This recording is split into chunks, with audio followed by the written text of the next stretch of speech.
ಸಿಡಲ್ರಿ ನೋಡ್ಬರ್ರಿ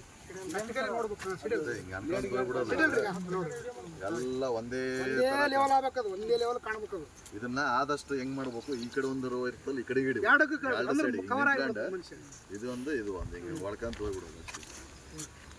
ಅದೊಂದು ವಿಡಿಯೋ ನಿಮ್ಗೆ ಯಾರಿಗೆ ಇಲ್ಲಿ ಯಾರಿಗೆ ನಾವು ವಾಟ್ಸಪ್ ಕಳಿಸ್ತಿದ್ರಿ ಹೆಂಗ ಆಗ್ತದ ಅನ್ನೋದು ಒಂದು ವಿಡಿಯೋ ಐತದ. ಬರೀ ಶಾರ್ಟ್ ಒಂದು 30 ಸೆಕೆಂಡಿನ ವಿಡಿಯೋ ಐತದ. ಒಳ್ಕಂತ ಹೋಗ್ಬಿಡೋದು ಆಟ. ಇದರಿಂದ ಏನಾಗ್ತದ ಅಂತಂದ್ರೆ ಪಂಗ್ ಹೊಡಿತಾವ. ಇಲ್ಲಿ ಐತಲ್ಲ ಇದು ಹೊಡೆದಿಲ್ಲ, ಇದು ಕಟ್ ಆಗಿದಿಲ್ಲ, ಇದಕ್ಕೆ 2-3 ಬಂದ್ಬಿಡ್ತಾವೆ. ಒಂದಕ್ಕೆ 2-3 ಬಂದ್ಬಿಡ್ತಾವ. ತೊಗರಿದ ಇನ್ನೊಂದು ಏನಂತಂದ್ರೆ ಎಲ್ಲಿ ಸೂರ್ಯನ ಬಿಸಿಲು ಬೀಳ್ತದ ಅಲ್ಲಷ್ಟೇ ಹೂವು ಇರ್ತದೆ. ನೀವು ನೋಡ್ರಿ, ಒಳಗೆ ಬರೋದಲ್ಲ ಹೂವು, ಕಾಯಿ ಕಟ್ಟೋದಲ್ಲ, ಮ್ಯಾಲೆ ಏನಿರ್ತದಲ್ಲ ಅಲ್ಲಷ್ಟೇ ಬೀಳ್ತದೆ. ಅದಕ್ಕೋಸ್ಕರ ನಾವು ಬೀದಿನೂ ಜಾಸ್ತಿ ಇಡಂತೀವಿ. ನೀವು ರೈತರು ಏನ್ ಮಾಡ್ತೀರಿ, 1 ಫೀಟ್ ಇಡಬಾರ್ದು, ಇನ್ನು ಮುಂದೆ 4 ಫೀಟ್ ಇಡ್ರಿ. 4 ಫೀಟ್ ಮಿನಿಮಮ್ ಇಡಬೇಕು.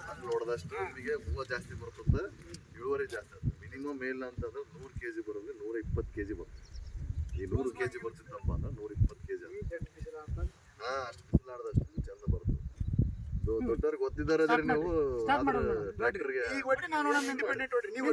ನೋಡ್ತೀನಿ ಹೊಡ್ಕೊಂತ ಹೋಗ್ಬಿಡ್ರಿ. Very good. ಭಾಳ ಕೆಳಗೆ ನೋಡ್ಬೇಡ್ರಿ, ಅಷ್ಟೇ ಒಂದೇ ಲೆವೆಲ್ ಹೊಡ್ಕೊಂತ ಹೋಗ್ಬಿಡ್ರಿ. ಆಯ್ತು, ಹೊಡ್ಕೊಂತ ಹೋಗ್ಬಿಡು.